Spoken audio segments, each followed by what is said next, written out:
إن الحمد لله نحمده ونستعينه ونستغفره ونعوذ بالله من شرور أنفسنا ومن سيئات أعمالنا من يهده الله فلا مضل له ومن يضلل فلا هادي له أشهد أن لا إله إلا الله وحده لا شريك له وأشهد أن محمدًا عبده ورسوله يا أيها الذين آمنوا اتقوا الله حق تقاته ولا تموتن إلا وأنتم مسلمون وبعد رب زدني علما اللهم آتني علما وفهما وفقها رب اشرح لي صدري ويسر لي أمري.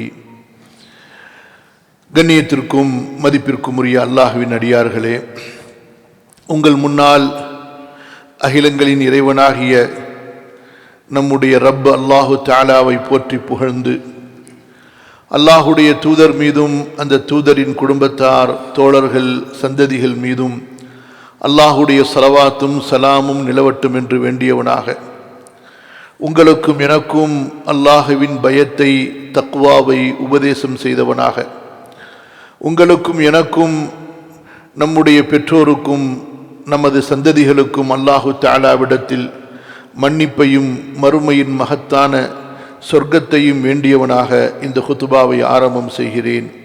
அல்லாஹ் சுப்ஹானஹு வ தஆலா நமது பாவங்களை மன்னிப்பானாக, நம்முடைய தவறுகளை பொறுத்தருள்வானாக, நம்மை அல்லாஹு தஆலா நேர்வழியில், சத்திய பாதையில், நீதத்தில், உண்மையில் நிலைத்திருக்கச் செய்வானாக.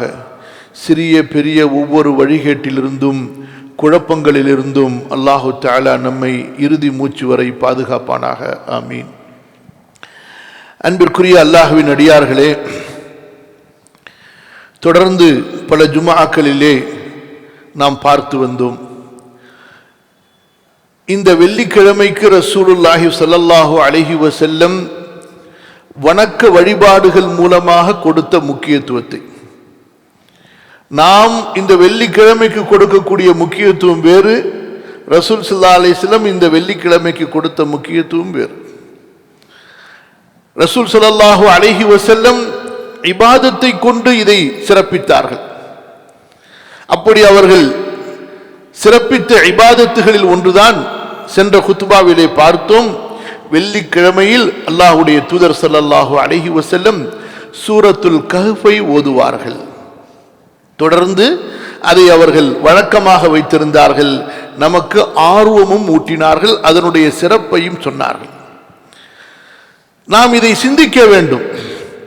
அல்லாஹ்வின் தூதர் ஸல்லல்லாஹு அலைஹி வஸல்லம் ஒரு சூராவிற்கு தனிப்பட்ட முறையில் அதை இந்த நாளில் ஓதுங்கள், அதை ஓதுவதால் உங்களுக்கு ஒரு மகத்தான ஒளி ஏற்படும், அதை ஓதுவதால், அதனுடைய சில வசனங்களை மனப்பாடம் செய்வதால், ஓதுவதால் உங்களுக்கு தஜ்ஜாலிடமிருந்து அல்லாஹ்விடத்திலே பாதுகாப்பு கிடைக்கும் என்று சொல்லி இருக்கிறார்கள் என்றால், அந்த சூரா கண்டிப்பாக நமக்கு பல ஈமானிய படிப்பினைகளை, ஈமானிய பாடங்களை கொடுக்கக்கூடியதாகத்தான் இருக்கும்.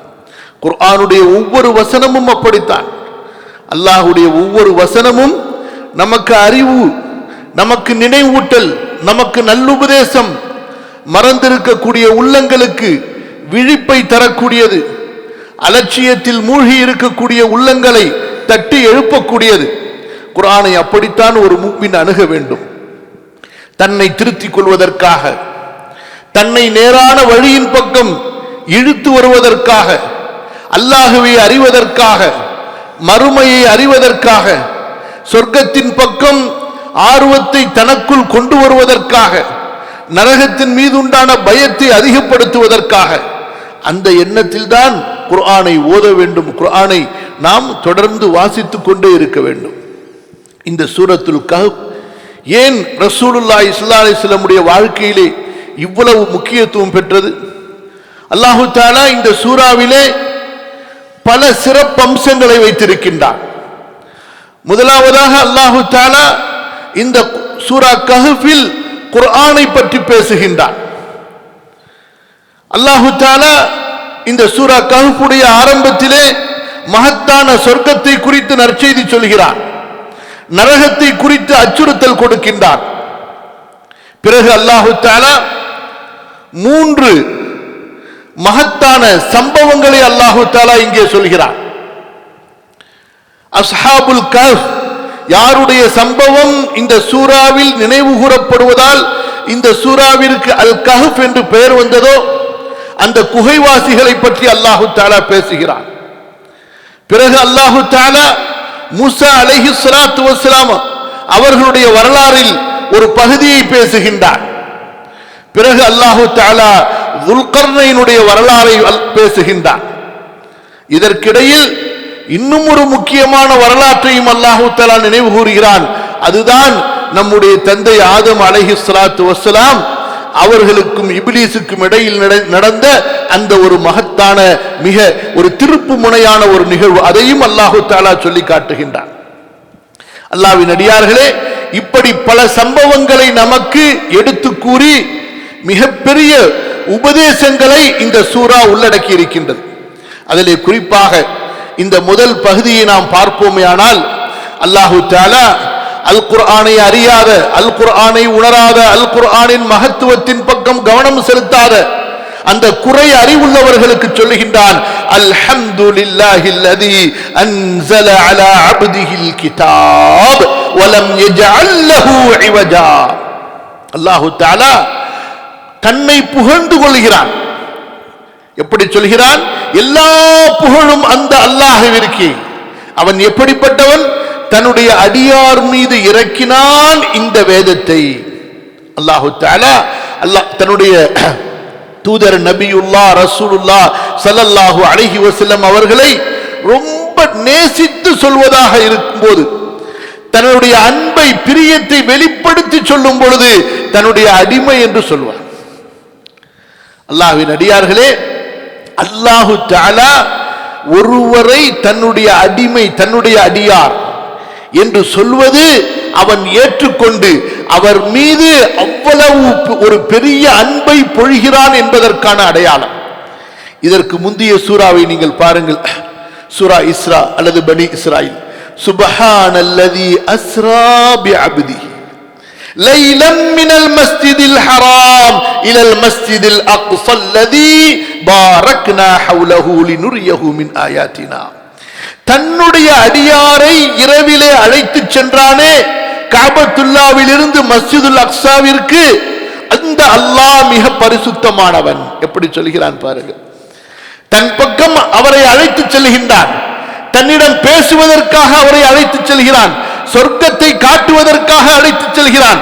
யாருக்குமே எந்த நபிக்கும் இந்த உலகத்தில் கொடுத்திருக்காத அந்தஸ்தை, கண்ணியத்தை, மதிப்பை, தரஜாவை வழங்குவதற்காக அவர்களை அழைத்து செல்கின்றான். அப்போது சொல்கிறான், சுப்ஹானல்லதி அஸ்ரா பிஅப்திஹி. அந்த இறைவன் தன்னுடைய அடியாரை இரவிலே அழைத்து சென்றான். ஏன்? லினுரியஹு மின் ஆயாத்தினா.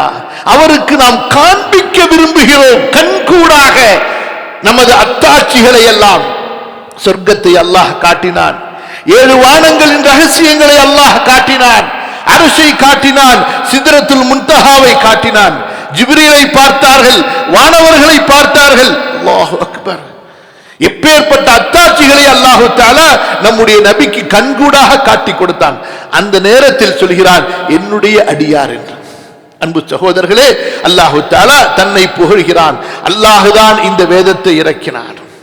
இந்த வேதம், இதனுடைய ஒவ்வொரு எழுத்தும் அதன் பொருளும் அல்லாஹுவின் புறத்திலிருந்து இறக்கப்பட்டது. இந்த வேதம் எப்படிப்பட்டது? வலம் யஜஅல் லஹு இவஜா. இதில் எந்த குறையையும், எந்த கோணலையும், எந்த குளறுபடிகளையும், கோளாறுகளையும் அல்லாஹ் ஆக்கவில்லை. உலக அறிவாளிகளுக்கெல்லாம் இன்று வரை அல்லாஹுடைய இந்த வேதம் சவாலாக இருக்கிறது. மக்களே, وَإِن كُنتُمْ فِي رَيْبٍ مِّمَّا نَزَّلْنَا عَلَى عَبْدِنَا فَأْتُوا بِسُورَةٍ مِّن مِثْلِهِ. இது போன்ற ஒரு அத்தியாயத்தை கொண்டு வாருங்கள், அல்லாஹ்வின் புறத்திலிருந்து இது இறக்கப்பட்டது என்பதில் உங்களுக்கு சந்தேகம் இருக்குமேயானால், وَدُعُوا شُهَدَاءَكُمْ, உங்களுடைய உதவியாளர்களை எல்லாம் அழைத்துக் கொள்ளுங்கள், எல்லோரையும் அழைத்துக் கொள்ளுங்கள். உங்களால் முடியவே முடியாது என்று அல்லாஹு தஆலா சவால் விடுகின்றான்.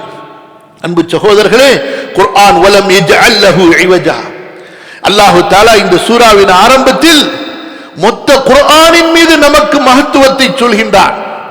இந்த குர்ஆனை ஓதக்கூடியவர்களுக்கு மீண்டும் மீண்டும் அல்லாஹு தஆலா குர்ஆனின் கண்ணியத்தை மகத்துவத்தை உணர்த்தி கொண்டே இருப்பான். சகோதரர்களே, குர்ஆனை ஓதுவது ஒரு சிறப்பு. அதே நேரத்தில் அந்த குர்ஆனை அதனுடைய மகத்துவத்தை, அதனுடைய மகத்தான கண்ணியத்தை மனதில் நிறுத்தியவர்களாக ஓதுவது.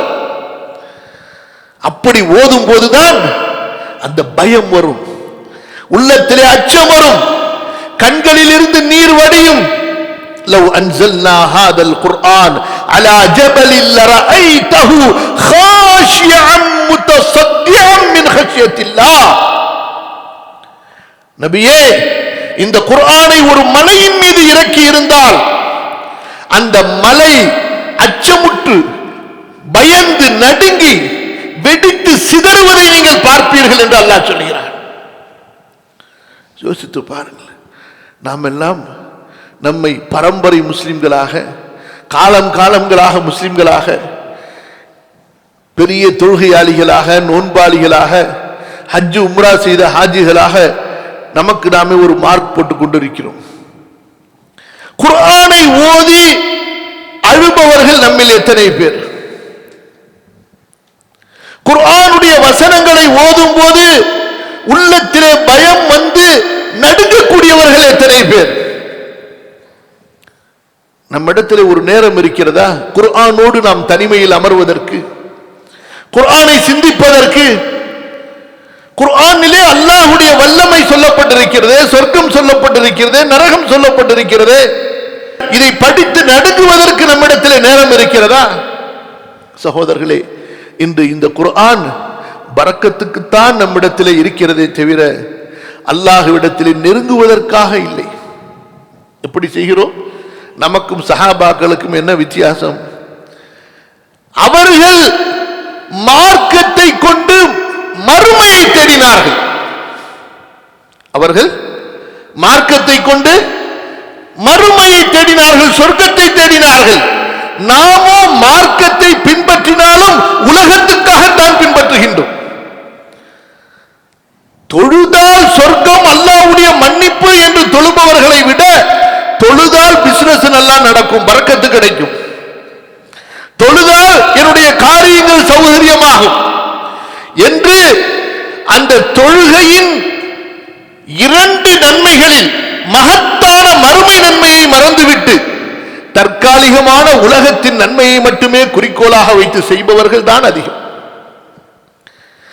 தொழுகையினால் உலகத்தில் நன்மை இல்லை என்பதல்ல, தொழுகையினால் உலகத்திலும் நன்மை இருக்கிறது, ஒவ்வொரு இபாதத்தால் உலகத்திலும் நமக்கு நன்மை இருக்கிறது. ஆனால் அது தற்காலிகமானது. எது நிரந்தரமானது? ஆகிரத்துடைய நன்மை நிரந்தரமானது. அதற்காக செய்பவர்கள் எத்தனை பேர்? அன்பு சகோதரர்களே, அல்லாஹ் இந்த வசனத்தில் மூமின்களுக்கும் சொல்கிறான், குர்ஆனை குறை சொல்லக்கூடிய காஃபிர்களுக்கும் அல்லாஹ் தஆலா எச்சரிக்கை செய்கிறான். இந்த குர்ஆன் கோணலற்றது, இந்த குர்ஆன் அநீதமற்றது, இந்த குர்ஆன் குழப்பமற்றது, இந்த குர்ஆன் முரண்பாடுகள் அற்றது. கையிமன், நேரான, நீதமான, ஒழுக்கமான, மனித குலத்திற்கெல்லாம் பொருத்தமான சட்டங்களை உடைய வேதம். கையிமன். இந்த முஸ்லிம்களுக்கு குர்ஆனுடைய சட்டங்களின் மீது நம்பிக்கை இல்லை. எத்தனையோ முஸ்லிம் நாடுகள் குர்ஆனுடைய சட்டங்களுக்கு எதிராக திரும்பிவிட்டன. குர்ஆனுடைய சட்டங்களை இன்று காஃபிர்கள் புரிந்து கொண்டு, குர்ஆனுடைய நீதத்தை புரிந்து கொண்டு இஸ்லாமை நோக்கி வருகிறார்கள். அந்த பரிதாபம், சில முஸ்லிம்கள் உலக மோகத்தில் மூழ்கி, செகுலரிசம் என்ற பொய்யான சித்தாந்தத்தில் மூழ்கி அவர்கள் குர்ஆனுக்கு எதிராக பேசுகின்றார்கள். இவர்களை பார்த்துத்தான் அல்லாஹ் சொல்கிறான், இன் ததவல்லவ் யஸ்தப்தில் கௌமன் கைரக்கும் சும்ம லா யகூனு அம்சாலக்கும். நீங்கள் இந்த மார்க்கத்தை விட்டு விலகினால் அல்லாஹ் வேறொரு சமுதாயத்தை கொண்டு வருவான், அவர்கள் உங்களை போன்று இருக்க மாட்டார்கள். யா அய்யுஹல்லதீன ஆமனூ மை யர்தத்த மின்கும் அன் தீனிஹி, உங்களில் யாராவது தனது மார்க்கத்திலிருந்து விலகினால் ஃபஸௌஃப யஅத்தில்லாஹு பிகௌமின் யுஹிப்புஹும் வ யுஹிப்பூனஹு அஸில்லத்தின் அலல் முஃமினீன் அஇஸ்ஸத்தின் அலல் காஃபிரீன் யுஜாஹிதூன ஃபீ ஸபீலில்லாஹ் வ லா யகாஃபூன லௌமத லாயிம். அல்லாஹ்வின் மார்க்கத்திலிருந்து யாராவது விலகினால் அல்லாஹ் வேறொரு சமுதாயத்தை கொண்டு வருவான். அவன் அவர்களை நேசிப்பான், அவர்கள் அல்லாஹ்வை நேசிப்பார்கள், அல்லாஹ்வின் பாதையிலே போரிடுவார்கள், பழிப்பவர்களின் பழிப்பை பயப்பட மாட்டார்கள். முஸ்லிம் நாட்டு இளைஞர்கள் எல்லாம் தாடியை கேவலமாக கருதி சிறைத்துக் கொண்டிருக்கக்கூடிய ஒரு காலகட்டத்தில் ஐரோப்பாவிலும் அமெரிக்காவிலும் உலக நாடுகளிலும் இஸ்லாமை ஏற்றவர்கள் தாடியோடு அவ்வளவு அழகான தோற்றத்தோடு இஸ்லாமிய ஆடை கலாச்சாரத்தோடு அங்கே வாழ்வதிலே பெருமை கொள்கிறார்கள். இன்று பலருக்கு முஸ்லிம்களுக்கு மத்தியில் முஸ்லிம்களாக வாழ்வதில் வெட்கமாக இருக்கிறது. ஆனால் இஸ்லாமை ஏற்ற அந்த மக்களோ காஃபிர்களுக்கு மத்தியில் முஸ்லிமாக வாழ்ந்து பெருமையாக இருக்கின்றார்கள். முஸ்லிம் நாடுகளிலே எங்களால் வட்டி இல்லாமல் வாழ முடியாது என்று சொல்லக்கூடிய முஸ்லிம்கள் உருவாகிவிட்டார்கள். ஆனால் காஃபிர்களுடைய நாடுகளிலே எங்கே வட்டியே வட்டி என்று இருக்கிறதோ அங்கே எங்களால் வட்டி இல்லாமலும் வாழ முடியும் என்பதாக இஸ்லாமை ஏற்ற மக்களின் உறுதியை பார்க்கிறோம். எங்களுக்கு மார்க்க கல்வி படிக்க நேரம் இல்லை என்று சொல்லக்கூடிய முஸ்லிம்கள் உருவாகி கொண்டிருக்கக்கூடிய காலகட்டத்தில் எங்களது பிள்ளைகளை மார்க்க கல்விதான் படிக்க வைப்போம் என்பதாக நம்முடைய மதரசாக்களை நோக்கி நம்முடைய இஸ்லாமிய பல்கலைக்கழகங்களை நோக்கி ஓடி வரக்கூடிய சூழ்ந்து வரக்கூடிய புதிய இஸ்லாமிய சகோதர சகோதரிகளை பார்க்கிறோம். சில அரேபிய கூட்டம் இந்த அரேபிய நாட்டிலே கட்டுப்பாடுகள் அதிகம் என்பதாக அந்த நாட்டை துறந்து மேலை நாடுகளுக்கு சென்று அங்கே குடியுரிமை வாங்கக்கூடிய நேரத்தில் மேலை நாட்டுடைய மக்கள், அந்த மேற்கத்திய மக்கள் இஸ்லாமை ஏற்று எங்களுக்கு ஒரு இஸ்லாமிய சூழ்நிலை தேவை, எங்களுக்கு மஸ்ஜிதுடைய சூழ்நிலை தேவை, மதரசாவின் சூழ்நிலை தேவை, மஸ்ஜித் நபவியுடைய சூழ்நிலை தேவை, காபாவின் சூழ்நிலை தேவை என்று இங்கே வந்து குடியேறக்கூடிய நிலையை பார்க்கிறோம். சகோதரர்களே, ஒரு பக்கம் மகிழ்ச்சி அடைய வேண்டிய அதே நேரத்தில் இன்னொரு பக்கம் பயப்படவும் வேண்டும். அல்லாஹ் எங்கே நமது உம்மத்தை மாற்றுகின்றானோ, நாம் அதற்கு தகுதியானவர்கள் இல்லை என்பதற்காக நம்மை அல்லாஹு தஆலா தூரப்படுத்துகிறானோ என்று பயப்பட வேண்டும். சகோதரர்களே, அல்லாஹு தஆலா இந்த வேதத்தை சொல்கிற கையிமன், இதனுடைய சட்டங்கள் நிலையானது, நீதமானது, நேர்மையானது. ஒரு குறையை கண்டுபிடிக்க முடியுமா? எவ்வளவு ஆராய்ச்சி செய்தாலும் ஒரு அநியாயமான ஒரு பக்க சார்புடைய ஒரு சட்டம் குர்ஆனிலே இருக்கிறது என்று யாரும் சொல்ல முடியாது.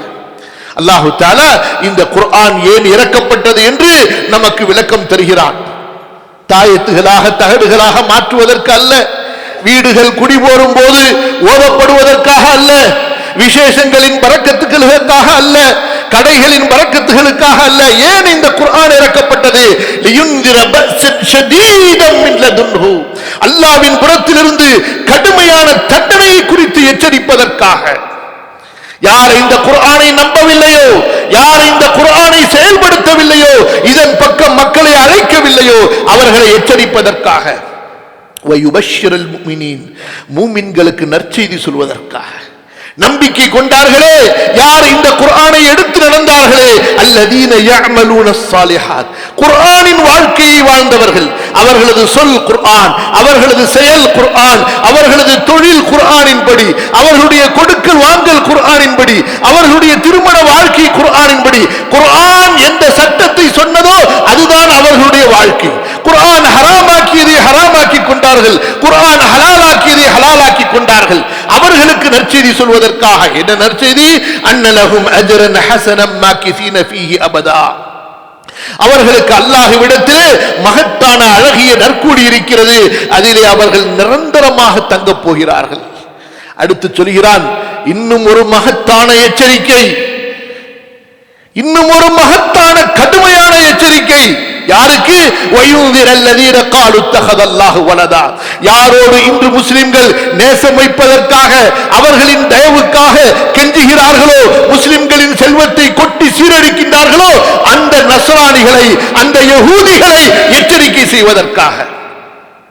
யார்? அல்லாஹ்விற்கு குழந்தை இருக்கிறது, அல்லாஹ் தனக்கு ஒரு குழந்தையை எடுத்துக்கொண்டார் என்று சொல்கிறார்களோ அவர்களை எச்சரிப்பதற்காக அல்லாஹ் சொல்லுகின்றான், மாலஹும் பிஹி இல்மின், இந்த முட்டாள்களுக்கு இதை பற்றி எந்த அறிவும் இல்லை, வலாலி ஆபாயிஹிம், அவர்களுடைய முன்னோர்களுக்கும் எந்த அறிவும் இல்லை, கபுரத் கலிமத்தன் தஹ்ருஜு மின் அஃப்வாஹிஹிம், அவர்களின் வாயிலிருந்து வரக்கூடிய இந்த சொல் எவ்வளவு அபாண்டமான பயங்கரமான சொல். யாருக்கு மனைவி இல்லையோ அவனுக்கு இவர்கள் இட்டு கட்டுகின்றார்கள் குழந்தை இருக்கிறது என்று. அந்த பரிசுத்தமான ஒப்பற்ற நிகரற்ற இறைவனுக்கு சந்ததி இருக்கிறது என்று சொல்கிறார்களே, அவர்களை எச்சரிப்பதற்காக. இன்று நாள் சூழ்நிலை எப்படி ஆகிவிட்டது? நஸ்ரானிகளுக்காக யகூதிகளுக்காக குர்ஆனையே விட்டு கொடுத்து விடுவார்கள் போல், குர்ஆனுடைய வசனங்களையே மறைத்து விடுவார்கள் போல். இஸ்லாமிய பாடத்திட்டங்களில் எத்தனையோ மாற்றங்களை கொண்டு வந்து விட்டார்கள். நஸ்ரானிகளை யகூதிகளை யார் இஸ்லாமின் எதிரிகளாக இருக்கிறார்களோ அவர்களை திருப்திப்படுத்துவதற்காக. அல்லாஹு அக்பர். அல்லாஹ் சொல்லி காட்டுகிறான், இய்யகூலுன இல்லா கதிபா, அவர்கள் சொல்வதெல்லாம் பொய், பொய்யை தவிர அவர்கள் எதையும் பேசுவதில்லை சொல்லிவிட்டு அல்லாஹு தஆலா நம்முடைய நபிக்கு சொல்லுகிறான், நபியே நீங்கள் தாவா செய்ய வேண்டும், மக்களுக்கு அச்சமூட்டி எச்சரிக்கை செய்ய வேண்டும், வழிகடக்கூடிய மக்களின் மீது கவலைப்பட்டு வருத்தப்பட்டு அவர்களை நேர்வழிக்கு கொண்டு வர வேண்டும். ஆனால் அதற்காக நீங்கள் உங்களையே மாய்த்துக் கொள்ளாதீர்கள். தாவா செய்ய வேண்டும், அழைக்க வேண்டும், அதற்காக அர்ப்பணிப்பு செய்ய வேண்டும். ஆனால் எந்த அளவல்ல, உங்களையே நீங்கள் அழித்துக் கொள்கின்ற அளவுக்கல்ல. ரசூலுல்லாஹி ஸல்லல்லாஹு அலைஹி வஸல்லம் அவர்கள் எந்த அளவு இந்த மக்களை குறித்து வருந்தி இருப்பார்கள் என்று பாருங்கள். அல்லாஹ் சொல்கிறான், ஃபலஅல்லக பாഖிஉன் நஃப்ஸக அலா ஆசாரிஹிம் இன் லம் யுமினூ பிஹாதல் ஹதீஸ் அஸஃபா, நபியே உங்களையே நீங்கள் கொன்று விடுவீர்களோ இந்த குர்ஆனை அவர்கள் நம்பிக்கை கொள்ளவில்லை என்பதற்காக அவர்கள் மீது கவலைப்பட்டு அப்படி செய்யாதீர்கள் நபியே. பிறகு அல்லாஹ் தஆலா கஹ்ஃபுடைய அஸ்ஹாபுல் கஹ்ஃபுடைய வரலாறை ஆரம்பிப்பதற்கு முன்பு மூமின்களாகிய நமக்கு, இந்த வேதத்தை நம்பக்கூடியவர்களாகிய நமக்கு ஒரு அழகான ஒரு உபதேசத்தை சொல்லி இந்த சாப்டரை, இந்த பகுதியை நிறைவு செய்கிறான். ரப்பு சொல்கிறான், இன்னா ஜஅல்னா மா அலல் அர்தி ஸீனத்தல் லஹா லினப்லுவஹும் அய்யுஹும் அஹ்ஸனு அமலா, இந்த துன்யாவிற்கு மேலுள்ள அனைத்தையும் நாம் ஒரு தற்காலிக அலங்காரமாக மாற்றி வைத்திருக்கிறோம், அவ்வளவுதான்.